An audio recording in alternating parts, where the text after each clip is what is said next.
I'm Carol Willis, the director of the Skyscraper Museum, and I recognize some familiar faces, but there were many names on the list that were new to me. So how many people are here at the museum for the very first time? Great. Well, welcome. And I hope you had time to look around the exhibition a little bit, or that you will in one of the other evenings, because this lecture series is the expansion and the footnoting and the embroidery of the ideas that are present in this exhibition. It's a project and research that I've been working on for a very long time. In fact, I had to dredge out of old filing cabinets like 20-year-old notes that I had handwritten, and V-Loxes and various kinds of antique technologies for reproduction from microfilm. There's all sorts of arcane knowledge that I hope I'll be able to bring to you, and an overall interpretation of modernism in America, and especially in New York, that I think is not the one that one normally finds in the textbooks. It's something that I've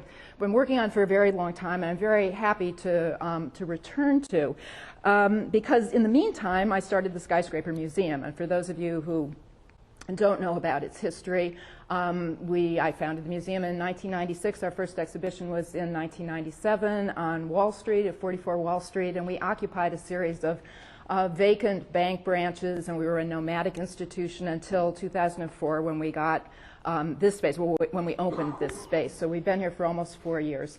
The building we were partnered from the beginning with the developers, so we knew that we would have a space, and the brilliant contemporary design by our architect Roger Duffy of SOM really expands the sense of verticality, and we think helps to give a sense of the scale of the skyscraper, even in a space that's as small as this.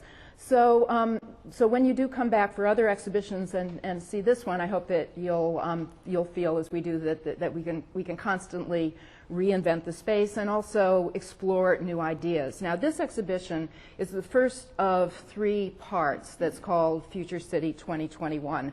20, the 20th century, 21, the 21st century.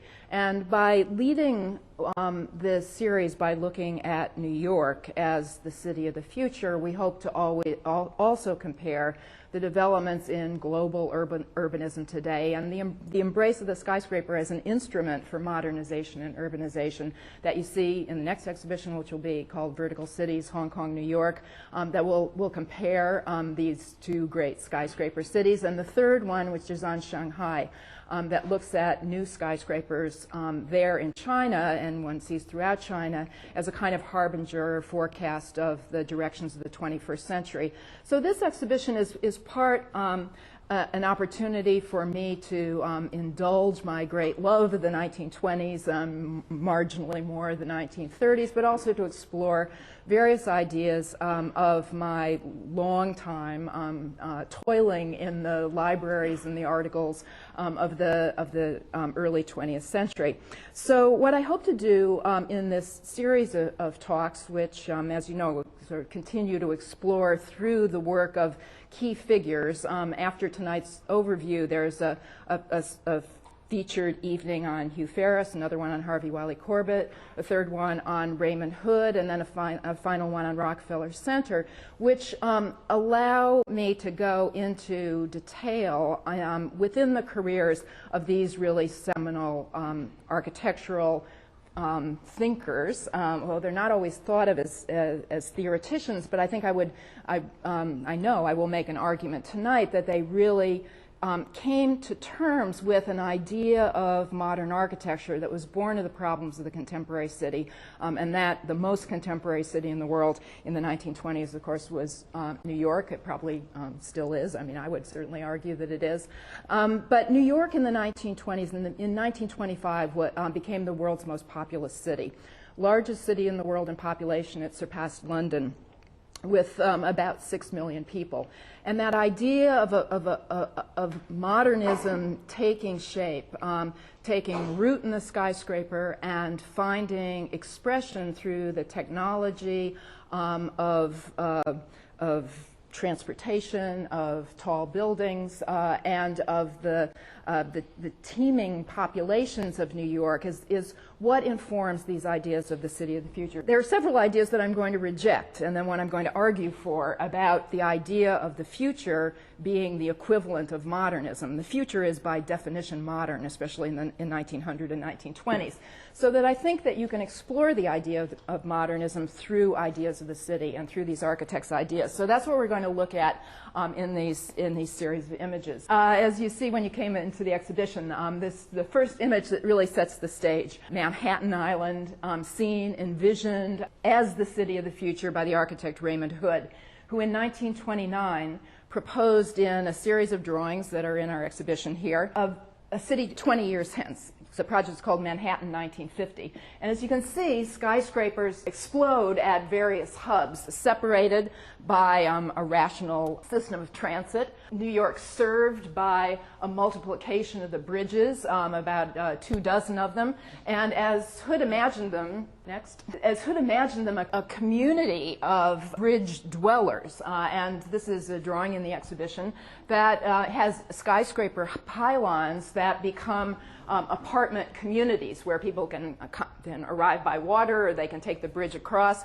So like a Brooklyn Bridge multiplied 24 times and turned into habitation for the expanding population of New York, the city that was growing ever larger, adding immigrants, adding population of rural dwellers, so that the city was the magnet for the multitudes. The next. And the idea of the city of the future really fascinated architects and planners of the day, and so we're going to look at a whole series of these images. This happens to be one of the views from the regional plan of New York and its environs, published in 1929, 1930. It's the renewal of a dense urban district, the 10th Ward, on the Lower East Side, and this is called the Christie-Forsyth Project because Christie Street and the avenues Christie and Forsyth are cleared out of their tenement districts and rebuilt as avenues of towers and efficient transportation of suppressed highways and tree-lined boulevards above. So aerating the city, turning it into something which is rationalized and efficient, from converting it from the 5-story walk-ups and the densest district of the world during the early 20th century, the Lower East Side. The next. Imagining the city reformed by towers, and this is one of Hugh Ferris's great renderings from about 1926. And you'll see in the exhibition and also later the advertisement for which, or not an advertisement, but a popular feature in the magazine Vanity Fair in the 1920s. And it was called The Future of New York. I think it was the topless towers of marvelous Manhattan. And then it goes on with a very florid language. But this is the kind of inebriated response to the metropolis that was part of every magazine that you opened up if you were a subscriber to any one of the popular magazines like Vanity Fair or Saturday Evening Post through the mid-1920s. The next. Other of Hugh Ferris's images. Some of the fixations we're looking at here, again, you see elevated highways, bridging streets, sometimes separating pedestrians from vehicles because the proliferation of cars was causing greater and greater concern with, obviously, congestion of traffic, but also pedestrian deaths. And so one of the things that was a way that architects foresaw to rationalize the city of the future was to keep rail, foot, and vehicles separated. And then, of course, there have to be airplanes, too. Next, so that flying machines also, like skyscrapers, are pioneering whole new areas of the ether. The scale, too, at which the architects imagined this future evolving was at a megastructure scale, and the many views that Hugh Ferris described in a whole range of drawings, but especially collected in his famous book, The Metropolis of Tomorrow. This one was also featured in. Foresee this kind of rationalized future city. The next.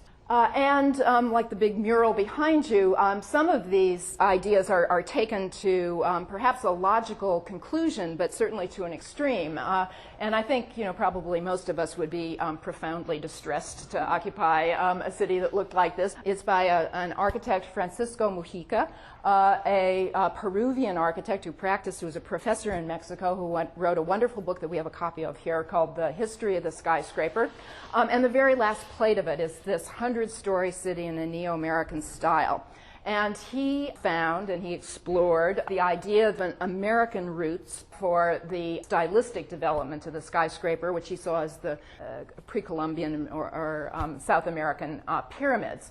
And then he brings that into the technological future, and again, lifting the cars and the pedestrians even higher than the cars and having free-flowing canals of vehicles below. The next, and there are many versions of this. One way that it enters the popular culture is through movies, and this is a still from the stage set, or from the movie set for a movie called Just Imagine. I don't know if you've seen it. There's about a minute's worth of clips on one of our video screens back there. It is a really silly film and a lot of fun. It was called a science fiction musical. It was produced by Fox in 1930, so it was an early talkie and it was an early musical. And there were lovers who tried to meet in a sort of prohibited sci-fi world where everyone had a number but not a name. But the set in which they played, they played out these scenes, was an enlarged version in 3D of the Hugh Ferris future city. And indeed, the set designers, Stephen Goosen and Ralph Hammerus, credited Ferris as the influence for their idea for the city of the future in the movie set. And this was built inside of a blimp hangar in Hollywood, so it was 225 feet long. So this was not a miniaturized version, but something as big as almost a football field that you could walk through. The next. So from the range of fantasy and science fictions, imaginings of the future, to the serious considerations of architects about how to solve the problems of the present city. These are two views of proposals that were rendered of the ideas of Harvey Wiley Corbett, one of the leading architects in New York of his day. And, again, the separation of vehicles, the upper stories, the utilization of the upper stories, landing pads and all of that was, in particular, Corbett's obsessive concern. The next. And there were others, like a rather eccentric inventor whose name was Robert Lafferty. This is the Lafferty plan for transit, traffic, and freight. And the idea that skyscrapers would be the pylons for bridges, like in the Raymond Hood project. Here they support the suspension bridges so that at regular intervals you would be able to travel along these wired bridges and have depots within the skyscrapers. And they serve also various kinds of landing pads and steamship wharves, so that the idea of efficient transportation and the nexus between these levels is something that Lafferty is recommending. The next, please. And then there were lots of really bad ideas. And so here is New York of the future as envisioned by a highway engineer in the days before Robert Moses even. You can see it's about 6 levels of highways, one put right on top of the other, and just plowing their way through Manhattan. With lots of bridges. But you can appreciate how concerned they were about the problems of traffic when you see how much attention they paid and how credible this seemed to people at the time.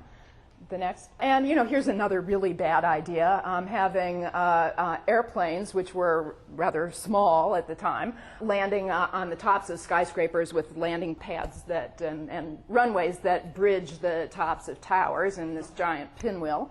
The next. And a whole series from about 1929 when the Beaux-Arts Institute of Design proposed a airport of the future as one of their projects. So this is one version, the next one, a prize winner, as you can see.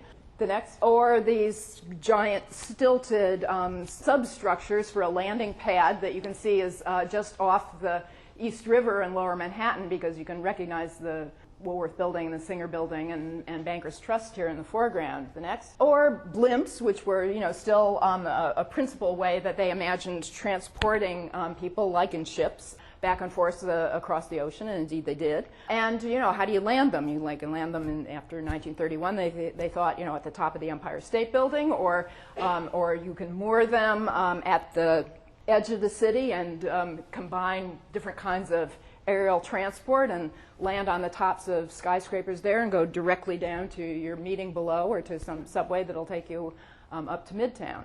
The next. And these ideas are not new in the 1920s, but they're exploring and expanding the kinds of new realities that New Yorkers were confronted with from the turn of the 20th century. And this is one of the things that the exhibition explores. So what I'd like to do here is to have you remember and absorb this last range of images and contrast it with this next sequence where this happens to be one of the Sunday supplement color studies from about 1909 from the newspaper, the New York World, Joseph Pulitzer's World. And the illustrator is showing you the subject of the article, which is New York already has 7 levels of transit. There they are. They're imagining these are existing skyscrapers, and sort of the 6 levels are already down here. They're also imagining an airport on tops of the skyscraper there, the next. And about the same time, 1908-9, in that case right there, you see 2 of the large souvenir versions of the King's Dream of New York and the King's Views of New York, where, as they discuss in a very florid caption at the bottom, where there's like the great heart of the cosmopolis teems with energy and people. You can see that in the sky above, and in this one, as opposed to the 1911 version, which is also in our case, so you can see right there where they have triplanes, three levels of wings. In between 1907, when they were drawing this, and the 1911 version, flight is invented. The Wright brothers flew in 1903, but as Jim Rassenberger discussed here just last month, it's really 1908 when their achievement becomes internationally known. So, here we are really at the beginning of living in the sky, in skyscrapers, and occupying the sky with modern transport, where an elite population can achieve those heights, but also have to battle for their space in the air. The next.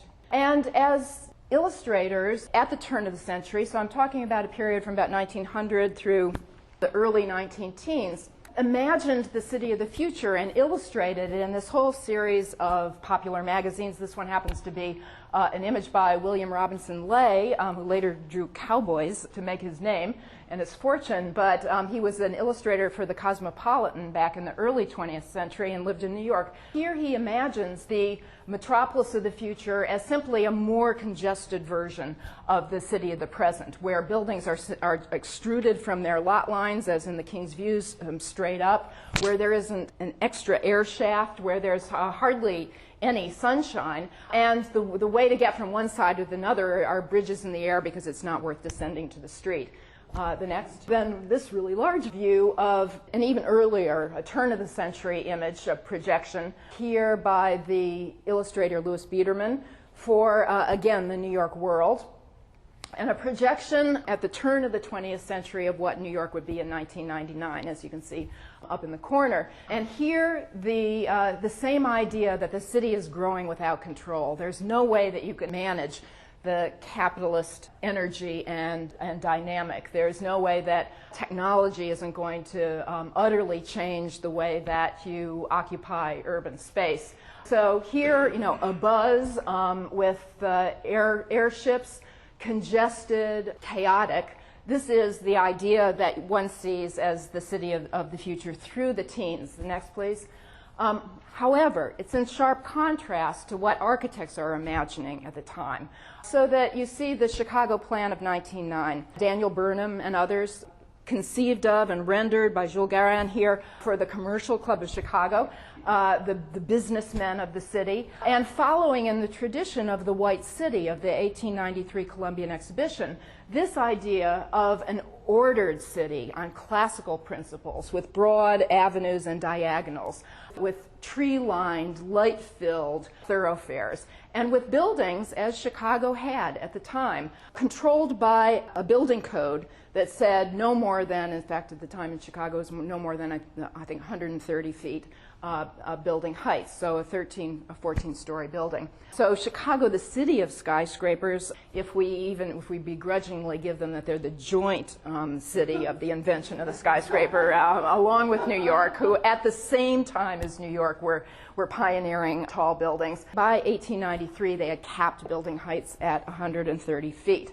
So this idea of an urban order, classical, rational, but within a recognizable style of what a city was supposed to be, like Imperial Rome, like Paris on the lake, as they called it in this plan. This was the architect's Beaux-Arts vision of the city of the future. The next.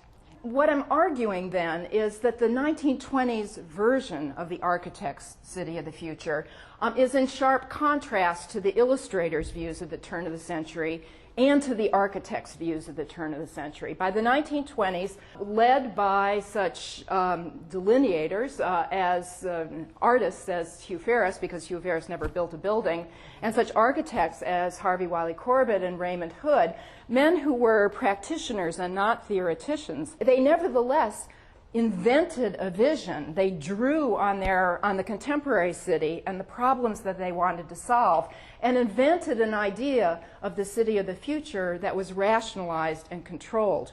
And this in stark contrast to a city that just grows chaotically, over which there seems to be no hope of ever reining it in, or this architect's classicizing vision, which is an adopted influence that would have then been brought into the city. Here we have a real American vision of the city of the future. The next. To evoke more with Ferris's image is some of the monumentality that he imagined in here, the metropolis of tomorrow. The next. So what are the narratives of modernism in which my interpretation stands in contrast to? So the next. The typical way that, at least when I was in graduate school, and this is now quite a long time ago, but I think it's, still stands, the principal narrative of American modernism is that it's adopted from Europe. That you have things like, and this is the Armory Show of 1913, where Brancusi and others exhibited their work. The next.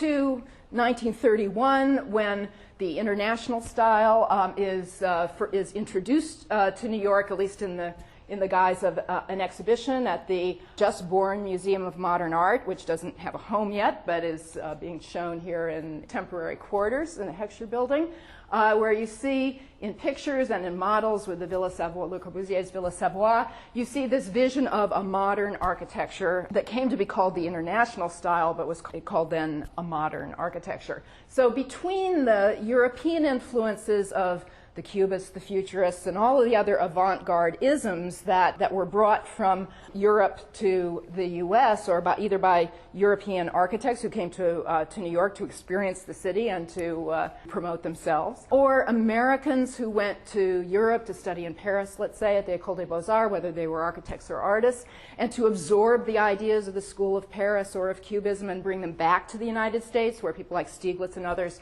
introduced Americans to these avant-garde artists. So between those poles of the 19-teens and the 1930s, when the narrative of modernism as the international style adopted from the masters like Le Corbusier or Gropius or Mies and the Bauhaus being introduced and accepted and assimilated into American modernism, between those poles there's not much space for an American modernism, but that's what I'm proposing. The next. So the handbill and the poster for the Armory Show that you see there, the international exhibition of modern art, and from people from all over. The next. And of course, it was at that exhibition that the Duchamp's nude descending a staircase was shown, and the reaction of the cartoonists in New York here with the rude descending a staircase, or a subway staircase that you see there. Basically, the European avant-garde artists who were shown at the Armory Show caused great hubbub and consternation and ridicule, and were not well accepted except by a small group of aficionados and collectors, and were embraced by enough New Yorkers that they became resident here. The next, but people just made merciless fun of, this is a Picabia painting of a figure, but it was interpreted rather as Granny and her quilt that you see there is like the invention of Cubism. The next. So in 1913, New York audiences were not ready for European modernism in painting particularly. And indeed, in 1913, this was modern in New York. The Woolworth building was brand new in 1913. It was replacing the generation of buildings that were 5 and 6 stories, or the first generation of skyscrapers that might have been 10 or maybe 15 stories.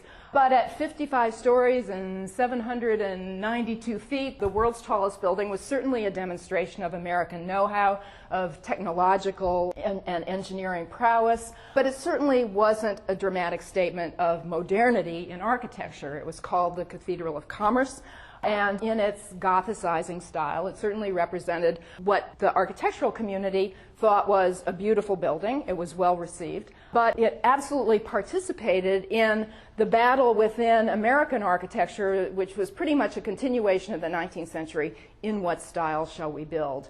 And for the skyscraper, a natural style, some people argued, was the attenuated, tall Cathedral of Commerce spirituality of the verticality of the Gothic style. But others came up with other ideas, and we'll see some examples of those later. But let's look at how John Marin experienced the Woolworth building and the kind of American responses to modernization and skyscrapers that you see with those artists who did travel to Europe, who were a part of the fertile ground in which the theoreticians and the avant-garde artists of Europe influenced a generation of early American modernists. The next, please. Abraham Wolkowitz, also responding to the idea of the city, here the subways in New York and the skyscrapers in New York, and they wrote very eloquently about the inspiration that the city brought them. This is well known in the description of American modernism. What I'm arguing, though, is it's not just the skyscrapers that are an inspiration for American modernism in architecture, but it's the problems of modernization in the modern city of New York and how to solve those, on which architects trained their attention. And it was through that, through those ideas, through the problems of the city, not the celebration of it necessarily, that they found a modern style, and we'll now continue to explore that. But first, we'll look at John Marin's work, because it's Lower Manhattan spread out from the top of the Woolworth building. So that's the gold glint of the Woolworth building's tiles. And he's looking down at the city below. The next. Or Max Weber sort of responding to the pace and the sort of frenetic activity of modern life in rush hour, absorbing cubism from Europe, but adapting it to the subject matter of the city.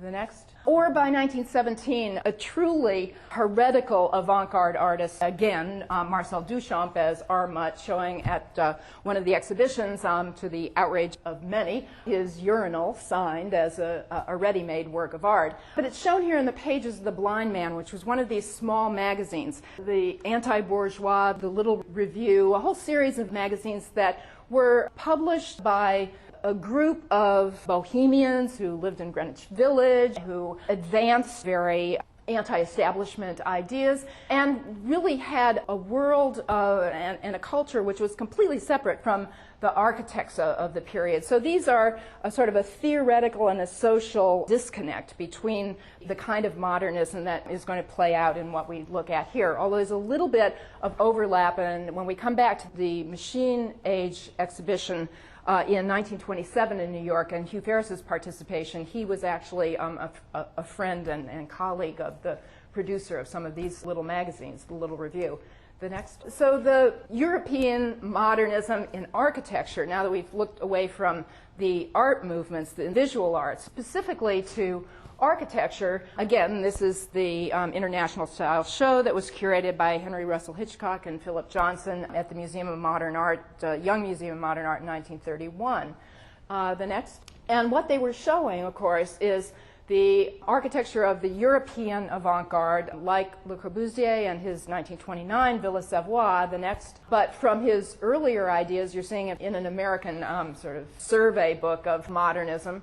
In Corbusier's from 1922 on, idea of the contemporary city. So you see how dramatically different the European idea of the contemporary city is with its horizontality, somewhat the same in terms of the highways and the separation of cars, and with Corbusier, the glass skyscrapers, cruciform skyscrapers. But the spread out version, this is the vision by the late 1930s that will have triumphantly persuaded Americans that the international style was the definition of modern. The next. Other influences like the Bauhaus, of course. The next in a whole series of images that show you the Bauhaus in its sort of typical severity of its black and white imagery, of its industrialized elements, its planar, non-decorated facades, so that the form speaks unornamented. The next, please. Or, of course, in Gropius's director's office with the austerity and the spare nature, the planarity, the focus on abstract in textiles,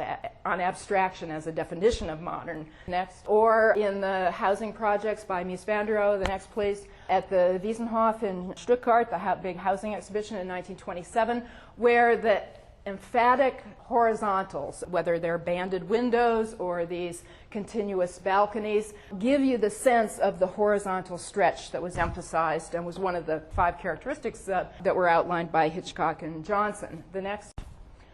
So that idea does enter American architecture, in particular in one building in 1930, the Philadelphia Savings Fund Society, PSFS, by William Lescaz and George Howe. And because I have this constant problem with my skyscraper images not filling anywhere near the full screen of the horizontal PowerPoint, you're seeing it next to the classic example of Art Deco decorum in the RCA building.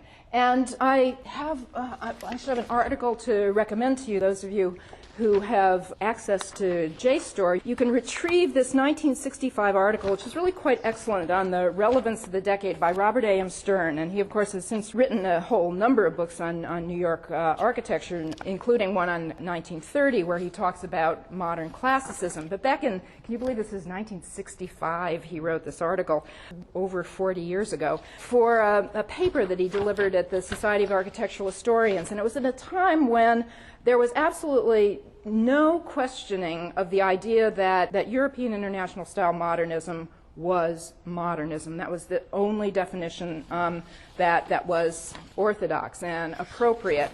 And because I think this is really an excellent article, and I would recommend it to you, and I will talk more in subsequent lectures about the idea of sort of minute detail to each year of the 1920s and how things change. But the one thing that I have to criticize, or only because it will amuse you, he mentions here, he says, the projected office tower in Rush City, he's talking about Neutre's visionary Rush City reformed, was to influence the design of PSFS in 1930 to 32. And he calls it, quote, the only significant skyscraper to be built during the period. That's a highly prejudiced view. I mean, obviously, from our perspective, and my perspective anyway, the Empire State Building, the Chrysler Building, there's a whole series of significant skyscrapers. But this is just to underscore a narrative of modernism that absolutely excluded buildings like the RCA building or the Chrysler building or the Empire State Building or any of the buildings of the 1920s from being modern architecture. The next. While most of you are members of the Art Deco Society, I'm going to talk about sort of Deco in context through the whole span of the focuses of the lecture, so that this view of sort of triumphant New York at the end of the boom period of the 20s and before even here, probably after the crash, because one of these buildings is finished after about 1931 or 2. You see Lower Manhattan, at least, with its great Art Deco towers. The next, please.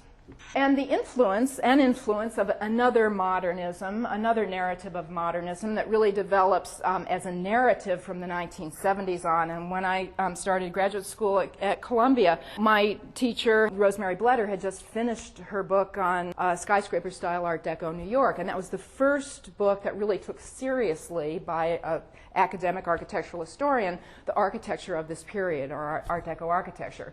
That style in New York and elsewhere is influenced, of course, by the Parisian 1925 exhibition, the Exposition des Arts Décoratifs et Industriels, of which you see a view down one of the corridors, the next place, or a pavilion, the Galerie Lafayette Pavilion that you see here with its great attention to ornament. Its latent classicism, its highly ornate, almost jewel-like attention to filigree and floral and fountains. These are the motifs that are embraced very quickly within the New York sort of marketing machine. I forgot to mention it before, but the next please.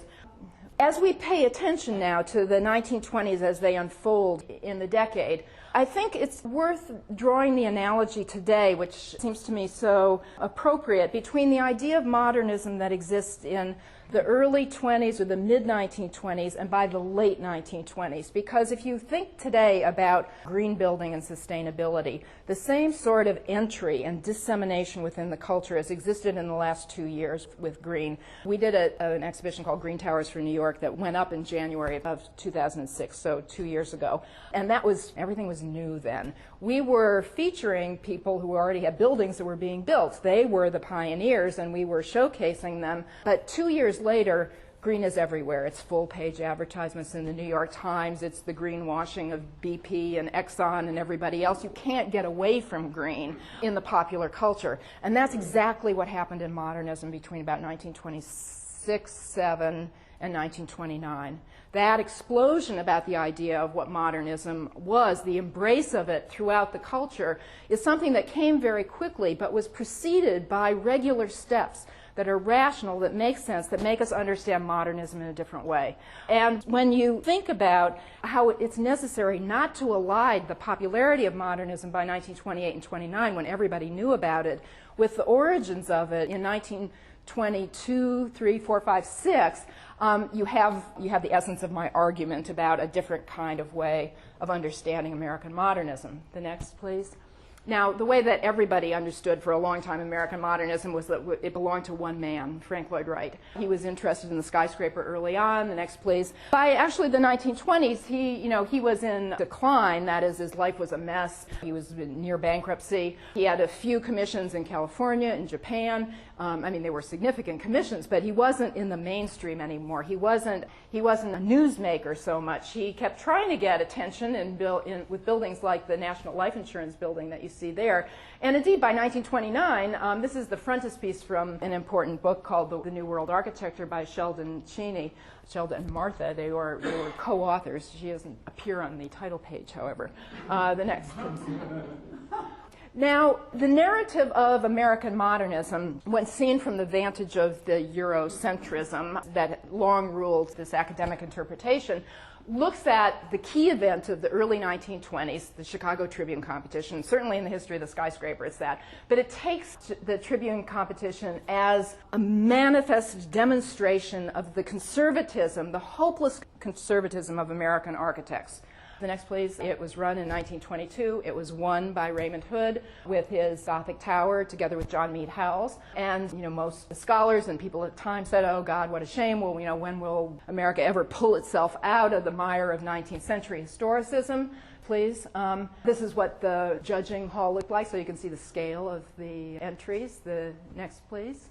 The critics in American magazines and international magazines much preferred the second place winner. It was Émile Saarinen's, as they called it, A-styler or non-historicist design. And as a consequence of the great publicity and reputation that he received from being the second place winner, he emigrated to the U.S. and became the head of Cranbrook.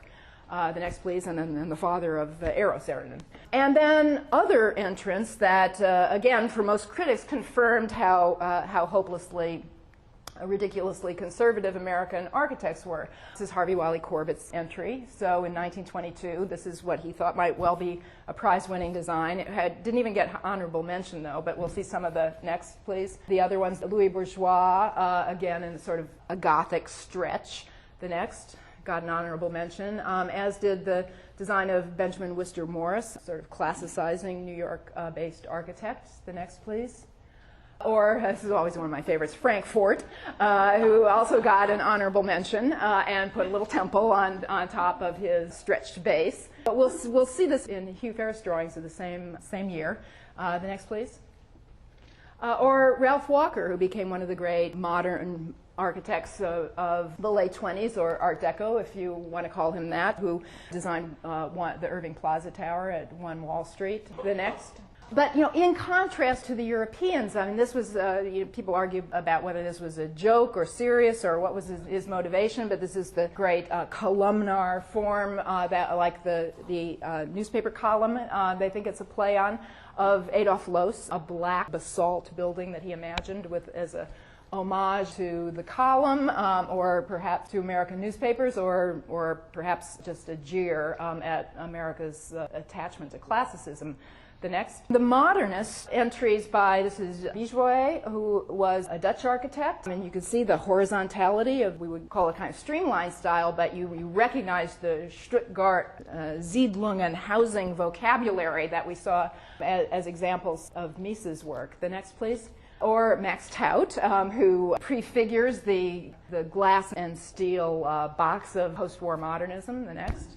Or by far the most famous of the unsuccessful entrants, this was Walter Gropius's design, where he took the idea of the Chicago school of the pre-turn of the 20th century, of the Chicago window, the tripartite Chicago window that expands the whole wall into a glass surface, which projects some balconies out from that, and is a simple rectilinear tower, just sort of straight up, all glass, express structure, a perfect expression of European modernism.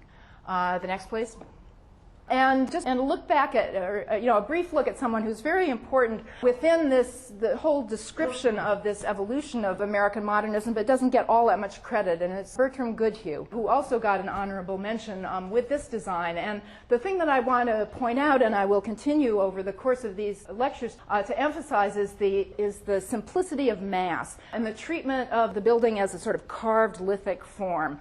That, the next please, is a signature of Goodhue, which we'll see again in a few moments, I guess. And you can sort of see it in Hugh Ferris's image, homage to another building that he is designed, which was never realized, for Madison Square, the Convocation Tower. We'll see that in a moment.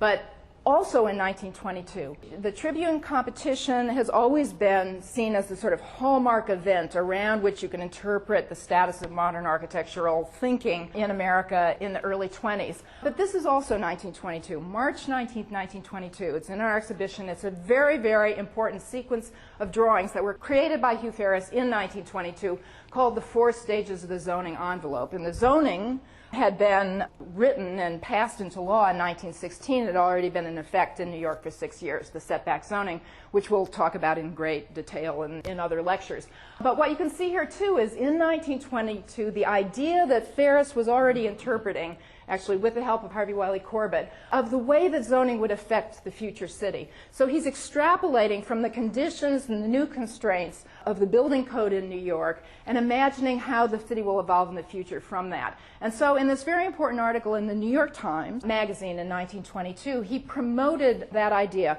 The next, please. And then he promoted it and promoted it and promoted it. And you saw it all over. It was in the Saturday Evening Post. It was in the Architectural League's exhibition.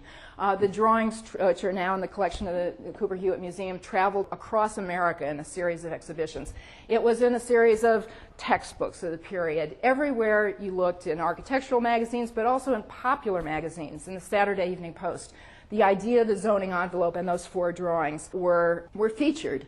And they were embraced by architects. And when we talk about Ferris next week, we'll talk especially about how many architects credited Ferris with the vision of a new architecture. And that's what he called this. The title of the article is A New Architecture. The next, please. This is the Goodhue Ferris drawing of the Goodhue Convocation Tower for the corner of Madison Square, where the New York Life Insurance Tower now stands. The next, please. In 1922, Ferris continued to play out in his imagination the idea of the city of the future, of setback skyscrapers as described by the zoning law, of very big buildings that occupied full city blocks, but were nevertheless ornamented and sort of decorated and interpreted through the prevailing artistic conventions of the time, which is classicism or Gothicism, but historical styles. And so in 1922, Ferris doesn't yet know what a modern architecture looks like. So his new architecture takes over the language of historical styles. The next, please. And he does this in a number of drawings. We'll talk about him more next week as a kind of Byzantine influence for the tops of the towers. But you can see the buildings are very big, and they occupy these sort of heroic scaled sites. The next place, in a series of drawings and articles in popular magazines, he plays out this idea.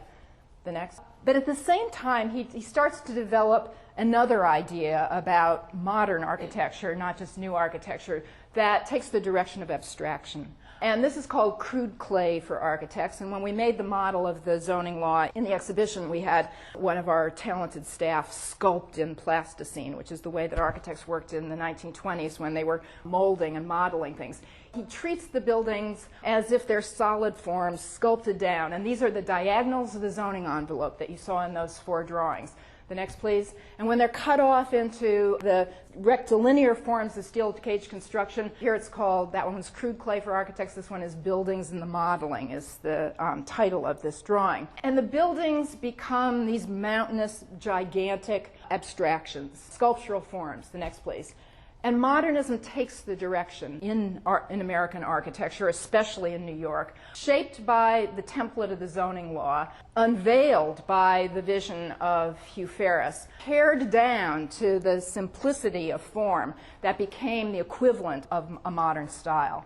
The next. Ferris himself rendered all buildings in this dark chiaroscuro, or as these kind of sculptural simple masses. That's the Shelton Hotel, the next, please, which by 1924 was built on Lexington Avenue and 51st Street, and still stands there today. Looking like that, was one of the first buildings that really expressed the simplicity and the monumentality of the setback law without being somehow disguised under historical ornament. The next, please.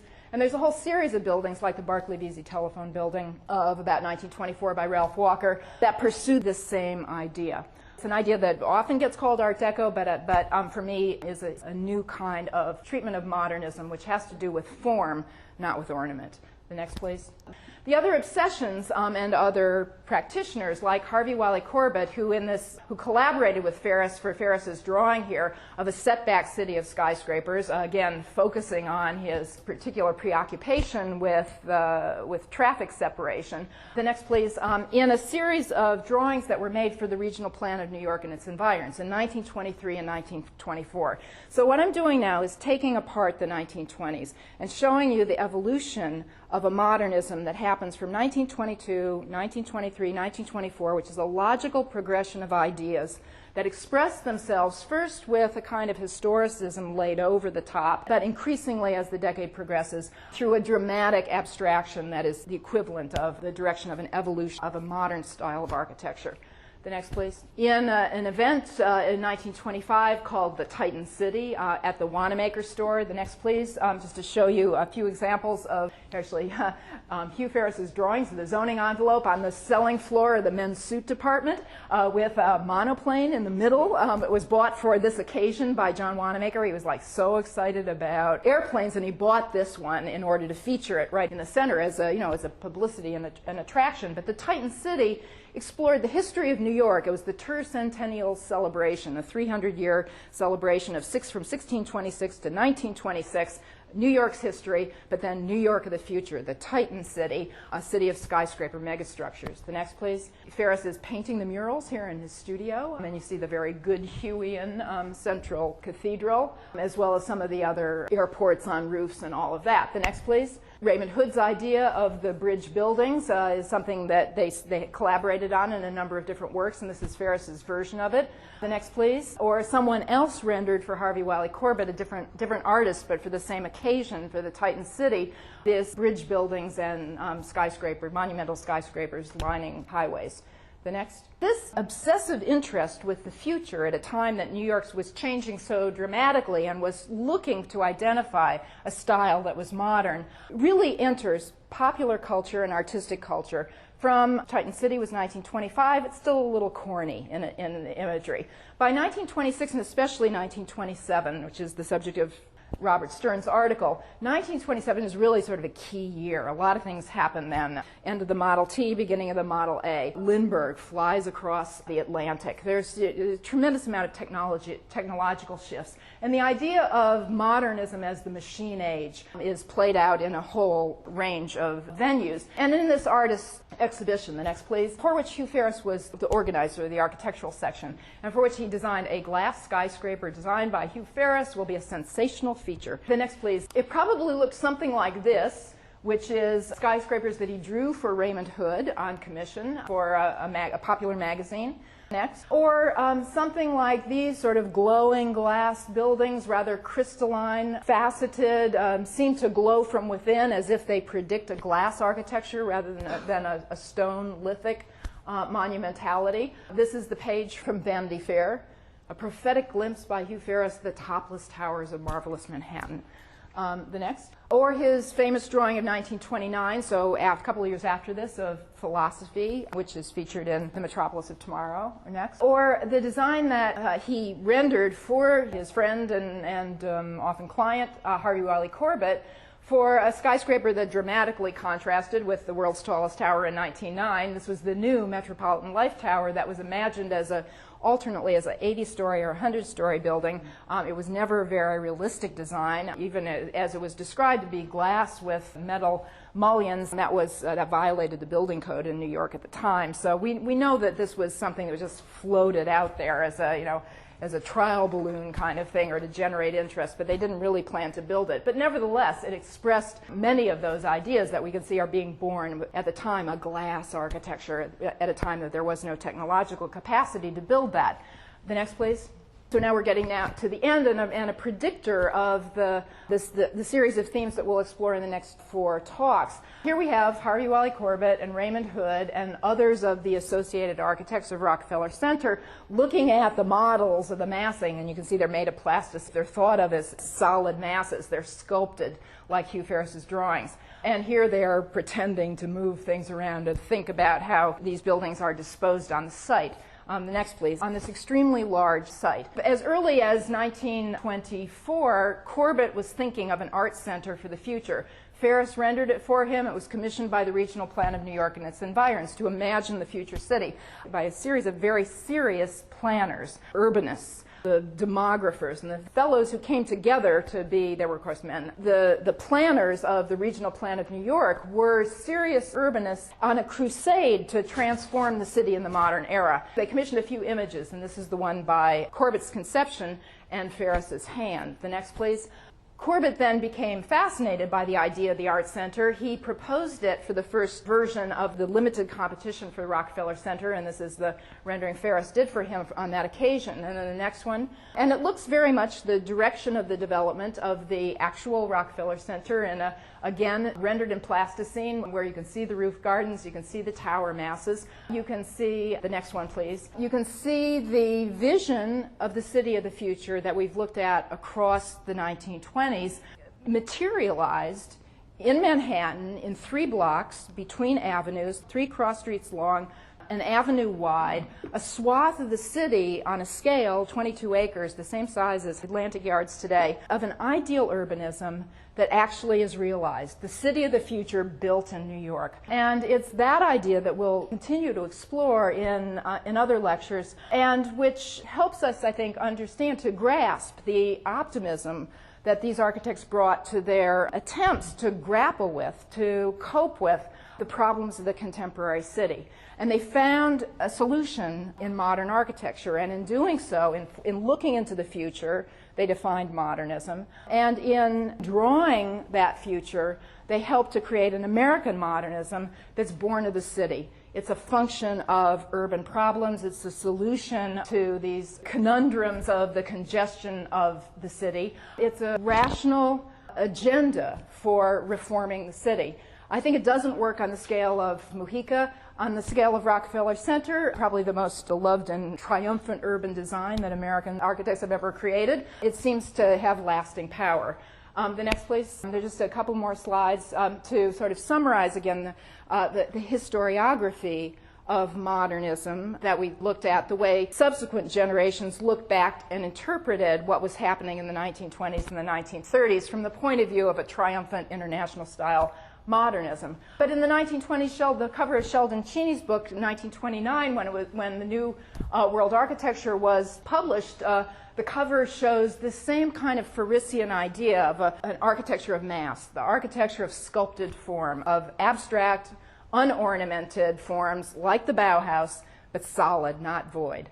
Not planes enclosing space, but carved out of mass. And when we look at this kind of summary that Cheney brought to this scope of the architecture of the New World, the modern architecture of the 1920s, this looks like one open spread, but it's actually the first page of his book and the second last page of his book. The last page actually has Corbusier on it. And you see that Hugh Ferris opens it, and Hugh Ferris closes the book. The next, please. Another book not much remembered of the period, but also published in 1929 by G.H. Edgell, who was the dean of the Harvard School of Architecture, now the Graduate School of Design. And when he summarized American architecture of today, the next place, the opening frontispiece was the Goodhue's Convocation Tower as rendered by Hugh Ferris. And the last image of the book is a Hugh Ferris fantasy of the city of the future. So it's with Ferris that we end and that we also begin next week and look in detail at the ideas and the rationales and the writings as well as the drawings that help Ferris define American modernism. Thank you.